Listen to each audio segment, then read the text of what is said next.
수렴이론. 안녕하세요. 사회복지 스터디 채널 사회복지 인사이트입니다. 지난 시간에 사회양심이론에 대해서 다루었어요. 사회양심이론의 비판에서 사회정책의 변천 과정을 낙관적으로 보아 피상적인 국가 간의 비교가 쉽사리 수렴이론으로 비약될 소지가 있다는 점이 비판받고 있다고 했었지요. 오늘은 그 수렴이론이 무엇인지 알아보기로 해요. 수렴이론은 산업화 이론을 달리 부르는 말이에요. 산업화 이론이란 한마디로 표현한다면 산업화로 인해 사회복지가 발전한다는 이론이에요. 즉 기술 발전과 산업화로 인해 발생한 여러 가지 사회 문제를 해결하기 위해 새로운 복지 프로그램이 개발되면서 사회복지가 발전한다는 것이죠. 산업사회의 사회구조를 결정짓는 열쇠는 기술이 산업화이고 어느 정도의 산업화를 이룬 나라의 사회제도는 어느 한 점으로 수렴되어 비슷하다고 해서 산업화 이론을 수렴이론이라고도 이야기하는 것이에요. 이제부터는 우리는 산업화 이론을 수렴이론이라고 부르기로 해요. 이제 수렴이론의 주장에 대해서 알아볼 거예요. 첫째, 산업화가 가져온 경제성장의 결과 국가의 재정 능력이 확대되면서 이를 기반으로 더 많은 사회보장 프로그램의 시행이 가능해졌어요. 즉 GDP 대비 사회복지 지출 비중이 경제적 발전과 함께 증가한다는 것은 여러 연구를 통해 실증되어 있는 사실입니다. 둘째, 산업화로 야기된 사회 변동과 사회적 변수가 있음. 산업재해, 실업, 주택 문제, 범죄 같은 새로운 사회 문제가 등장하였어요.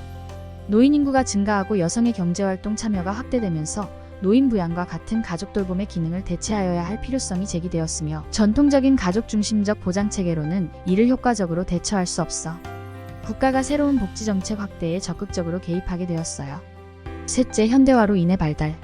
산업화는 산업혁명과 함께 정치적 혁명, 이를테면 노동계급의 투표권 획득과 같은 변화를 가져왔고 이로 인한 노동자 계급의 수적 증가와 확대된 정치적 사회적 동원 능력이 복지정책 발달에 중요한 역할을 하였어요.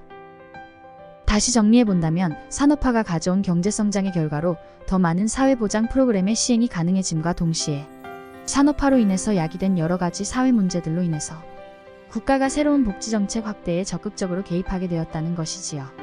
이와 함께 산업화는 산업혁명과 정치적 혁명들을 불러일으켰고 이러한 변화는 복지정책의 발달에 있어서 중요한 역할을 하게 되었다는 것입니다.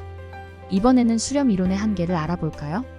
첫째, 제도의 형성 발달 과정에서 구성원의 가치와 역할, 갈등과 타협에 대한 설명이 없다. 복지에 대한 욕구가 증가할 수밖에 없는 이유를 잘 설명하고 있지만 제도의 형성 발달 과정에서 구성원의 주요한 가치와 역할, 이해 집단 간의 갈등과 타협 등에 대한 아무런 설명 없이 모두가 사회복지의 확대를 갈망하고 있다고 단순하게 가정한다는 한계가 있어요. 둘째, 특정 인구 집단의 비중이 어떻게 더 높은 수준의 사회복지 지출로 연결되는지는 경제적인 요인만으로 설명하기 어렵다. 예를 들어 인구 고령화에 따른 공적연금의 확대 과정에는 노인 집단의 정치적 압력, 전문가나 관료의 지지, 진보정당과 노동자의 복지 확대를 위한 행동들이 직간접적으로 작용하게 되겠지요. 그러나 수렴 이론은 이런 정치적 활동 요인을 간과하고 정부가 국민의 요구에 단순히 반응하여 공적연금이 확대된 것이라고 분석하는데 이것은 타당하지 않다는 것이죠. 셋째, 연구방법론상의 한계. 산업화 이론의 연구는 대상 국가를 경제발전 정도에 따라 선진산업국가와 개발도상국의 두 유형으로 구분하는데 두 집단을 함께 분석하는 분석은 단지 선진국이 더 많은 사회복지비를 지출한다는 평범한 결론만을 보여줍니다. 실증적으로 뒷받침하기 위해서는 비슷한 국가 간 경제적 발전 정도 혹은 인구학적 특성과 사회복지 지출 비중 간의 관계를 증명할 필요가 있어요.